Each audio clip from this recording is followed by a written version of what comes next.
American president Donald ട്രംപിനോട് പകരം ചോദിക്കാൻ Iranian പരമോന്നത നേതാവ് മുജ്തബ ഖമേനി തക്കം പാർത്തിരിക്കുകയാണെന്ന് പ്രമുഖ ആഗോള രാഷ്ട്രീയ നിരീക്ഷകൻ ഇയാൻ ബ്രമ്മർ പറഞ്ഞു.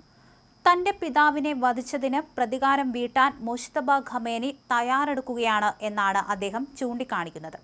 ഈ പ്രതികാരദാഹം മേഖലയിലെ സമാധാന ശ്രമങ്ങൾക്ക് കനത്ത തിരിച്ചടിയാകുമെന്നും ബ്രമ്മർ മുന്നറിയിപ്പ് നൽകുകയും ചെയ്തു. NDTVക്ക് നൽകിയ പ്രത്യേക അഭിമുഖത്തിലാണ് യുറേഷ്യ ഗ്രൂപ്പ് സ്ഥാപകൻ കൂടിയായ ബ്രമ്മർ ഈ നിലപാട് വ്യക്തമാക്കിയത്.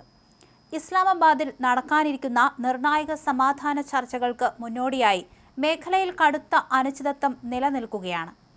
ഇറാന്റെ പരമോന്നത നേതാവായിരുന്ന അലി ഖമേനി US-ഇസ്രായേൽ ആക്രമണത്തിൽ കൊല്ലപ്പെട്ടതിനെ തുടർന്നാണ് മകൻ മുജ്തബ ഖമേനി അധികാരമേറ്റെടുത്തത്. തന്റെ കുടുംബത്തെ തകർത്തവരോടുള്ള അടങ്ങാത്ത പകയാണ് അദ്ദേഹത്തെ നയിക്കുന്നതെന്നും യുക്തിപരമായ തീരുമാനങ്ങളെക്കാൾ വൈകാരികമായ തിരിച്ചടികൾക്കാണ് അദ്ദേഹം മുൻഗണന നൽകുന്നതെന്നും ബ്രമ്മർ പറയുന്നു.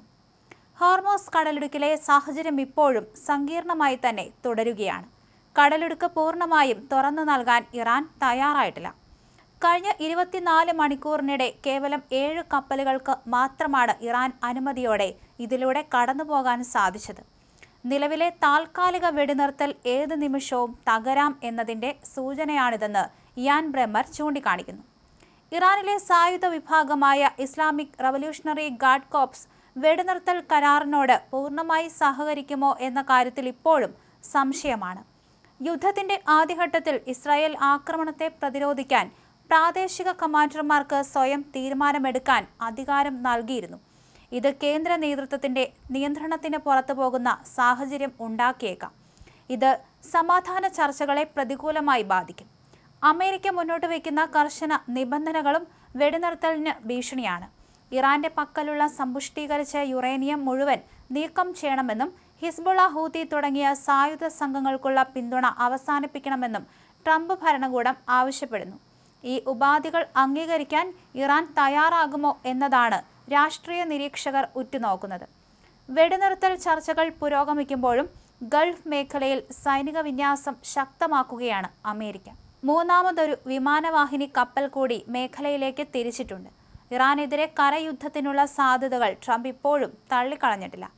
എണ്ണവില കുറയ്ക്കാനും വിപണിയിൽ ആത്മവിശ്വാസം വളർത്താനുമുള്ള ഒരു താൽക്കാലിക തന്ത്രം മാത്രമാണോ ഈ വെടിനിർത്തലെന്ന് സംശയിക്കേണ്ടിയിരിക്കുന്നു. അതേസമയം ഗൾഫ് യുദ്ധത്തിൽ ഇസ്രായേലിന്റെ നിലപാടും നിർണായകമാണ്. പ്രധാനമന്ത്രി ബെഞ്ചമിൻ നെതന്യാഹു വെടിനിർത്തൽ ശ്രമങ്ങൾക്ക് തുരങ്കം വയ്ക്കാൻ സാധ്യതയില്ലെന്ന് ബ്രമ്മർ കരുതുന്നു. എന്നാൽ അമേരിക്കയിലെ യുവതലമുറയ്ക്കിടയിൽ ഇസ്രായേൽ വിരുദ്ധ വികാരം ശക്തിപ്പെടുന്നത് ട്രംപിന് വെല്ലുവിളിയാണ്. ഇത് വെറും അമേരിക്കൻ താൽപ്പര്യങ്ങൾക്കായുള്ള യുദ്ധമല്ല, മറിച്ച് ഇസ്രായേലിന്റെ താൽപ്പര്യങ്ങൾ സംരക്ഷിക്കാനുള്ളതാണെന്ന ചിന്ത ട്രംപിന്റെ രാഷ്ട്രീയ അടിത്തറയെ ബാധിച്ചേക്കാം.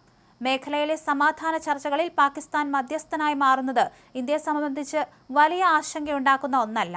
ട്രംപുമായുള്ള ബന്ധവും ചൈന, സൗദി അറേബ്യ എന്നീ രാജ്യങ്ങളുമായുള്ള സുരക്ഷാ സഹകരണവുമാണ് പാകിസ്ഥാന് ഈ അവസരം നൽകിയത്. എന്നാൽ ആഗോളതലത്തിൽ ഇന്ത്യയുടെ വളർച്ചയുമായി താരതമ്യം ചെയ്യുമ്പോൾ പാകിസ്ഥാന്റെ പങ്ക് വളരെ നിസ്സാരമാണെന്നും ബ്രമ്മർ പറഞ്ഞു.